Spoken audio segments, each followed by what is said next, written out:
दोस्तों, एक पल के लिए सोचिए, आपके किचन में जो गैस सिलेंडर आता है, उसका सफर कितना लंबा और मुश्किल हो सकता है। क्या आप यकीन करेंगे कि उसी नीली आग को आप तक पहुंचाने के लिए भारत सरकार ने 10,000 करोड़ रुपए से भी ज्यादा खर्च करके जमीन के नीचे एक ऐसा अंडरग्राउंड सुपर हाईवे बना दिया है जो आधे यूरोप जितना लंबा है। जी हाँ, 10,000 करोड़। यह रकम इतनी बड़ी है कि सुनकर ही दिमाग चकरा जाता है और सवाल उठता है कि क्या यह हमारे और आपके टैक्स का पैसा सही जगह लगा है?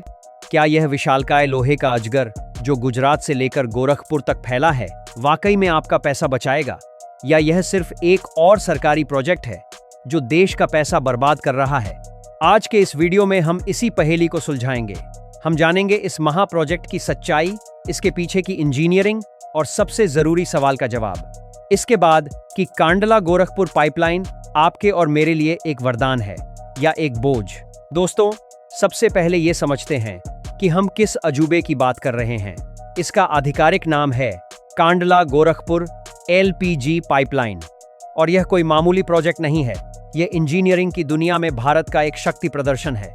यह दुनिया की सबसे लंबी लिक्विफाइड पेट्रोलियम गैस पाइपलाइन है। इसकी लंबाई लगभग 2,805 किलोमीटर है। इस दूरी की विशालता का अंदाजा आप ऐसे लगाइए कि अगर आप दिल्ली से चेन्नई जाकर वापस भी आ जाएं, तब भी यह पाइपलाइन उससे लंबी होगी। ये इतनी लंबी है कि अगर इसे सीधा बिछाया जाए तो यह आधे यूरोप को एक सिरे से दूसरे सिरे तक पार कर लेगी। अब इसके रूट को समझिए। यह पाइपलाइन गुजरात के कांडला पोर्ट से अपनी यात्रा शुरू करती है। कांडला को इसलिए चुना गया क्योंकि यह भारत के सबसे बड़े बंदरगाहों में से एक है, जहां विदेशों से आने वाली एलपीजी को बड़े बड़े जहाजों से उतारा जाता है।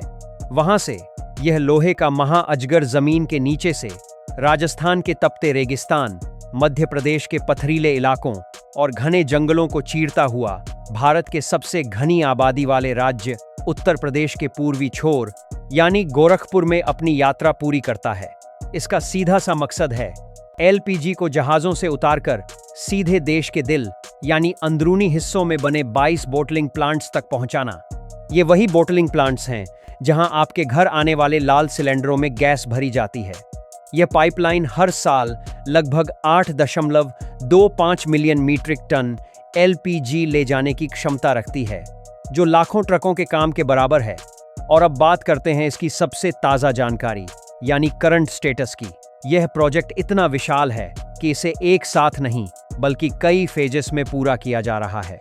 खुशी की बात यह है कि इसका बड़ा हिस्सा अब बनकर तैयार हो चुका है और पूरी तरह से ऑपरेशनल है, यानी पाइपलाइन के जरिए कांडला से गैस का प्रवाह शुरू हो चुका है और यह मध्य प्रदेश और उत्तर प्रदेश के कई बोटलिंग प्लांट्स तक सफलतापूर्वक पहुंच भी रही है।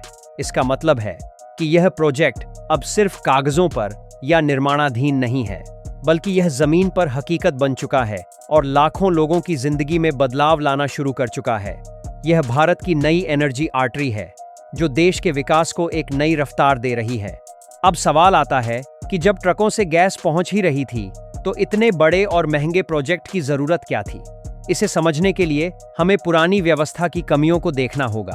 पाइपलाइन बनने से पहले हर साल लाखों एलपीजी टैंकर सड़कों पर दौड़ते थे। एक टैंकर को कांडला से गोरखपुर तक पहुंचने में हफ्तों लग जाते थे। इस लंबे सफर में कई दिक्कतें थीं।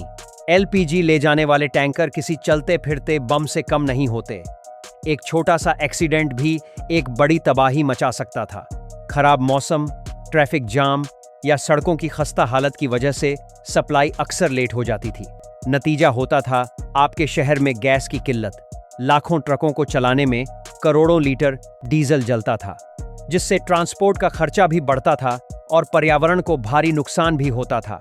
लंबे रास्ते में गैस की चोरी और उसमें मिलावट की शिकायतें भी आम थीं। इन सभी समस्याओं का एक ही समाधान था, एक ऐसा सिस्टम बनाना जो सुरक्षित, तेज, सस्ता और भरोसेमंद हो। और यहीं से जन्म हुआ इस पाइपलाइन के आइडिया का। मगर इस पाइपलाइन को बनाना किसी हॉलीवुड फिल्म के एक्शन सीन से कम नहीं था, क्योंकि हमारे इंजीनियर्स को प्रकृति की हर चुनौती का सामना करना पड़ा। रास्ते में नर्मदा, चंबल और गंगा जैसी भारत की विशाल नदियां थीं, जिनके ऊपर से पाइप ले जाना बहुत जोखिम भरा था। इसलिए इंजीनियर्स ने हॉरिजॉन्टल डायरेक्शनल ड्रिलिंग नाम की एक कमाल की टेक्निक का इस्तेमाल किया। इसमें नदी के तल के कई 100 फीट नीचे एक सुरंग खोदकर उसके अंदर से पाइपलाइन को निकाला गया। यह सोचना भी रोमांचक है कि ऊपर नदी बह रही थी और नीचे भारत का भविष्य गढ़ा जा रहा था। सिर्फ नदियां ही नहीं, जमीन की बनावट भी एक बड़ी परीक्षा थी। कहीं राजस्थान की तपती रेत थी तो कहीं मध्य प्रदेश की कठोर चट्टानें, जिन्हें काटने के लिए स्पेशल कटिंग मशीनों का इस्तेमाल किया गया। और यह काम दिन रात 24 घंटे चला।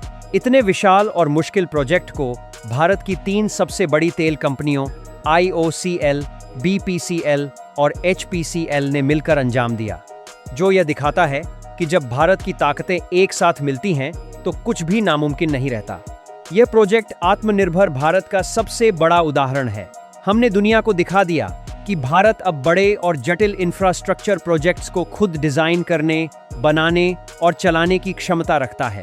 पहले जहां हमें छोटी छोटी टेक्निक के लिए दूसरों पर निर्भर रहना पड़ता था, वहीं आज हम दुनिया की सबसे लंबी पाइपलाइन बनाकर एक मिसाल कायम कर रहे हैं। यह भारत के लिए एक स्ट्रेटेजिक एसेट यानी सामरिक संपत्ति भी है।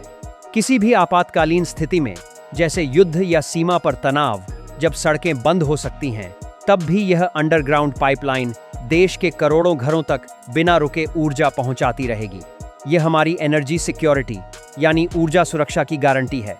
यह पाइपलाइन प्रधानमंत्री के one nation one gas grid के सपने को साकार करने की दिशा में एक बहुत बड़ा कदम है, जिसका लक्ष्य पूरे देश को एक ही गैस नेटवर्क से जोड़ना है ताकि ऊर्जा हर कोने तक बराबरी से पहुंचे।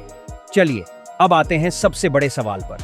क्या यह 10,000 करोड़ की लागत जायज है? क्या इससे आम आदमी को कोई फायदा होगा? इसका जवाब है जी हाँ, और फायदा हमारी सोच से भी बड़ा है। पाइपलाइन से गैस ट्रांसपोर्ट करने का खर्च ट्रकों के मुकाबले लगभग 45% से 50% तक कम है। जब सरकार का खर्च कम होगा तो लंबे समय में इसका असर गैस की कीमतों पर भी दिखेगा। सरकार पर सब्सिडी का बोझ कम होगा, जिसका मतलब है कि टैक्स पेयर्स का पैसा बचेगा, जो देश के दूसरे विकास कार्यों जैसे स्कूल और अस्पताल बनाने में लग सकता है।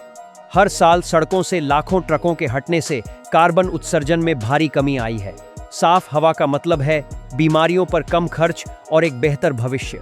यह एक ऐसी बचत है जिसे हम पैसों में नहीं तौल सकते।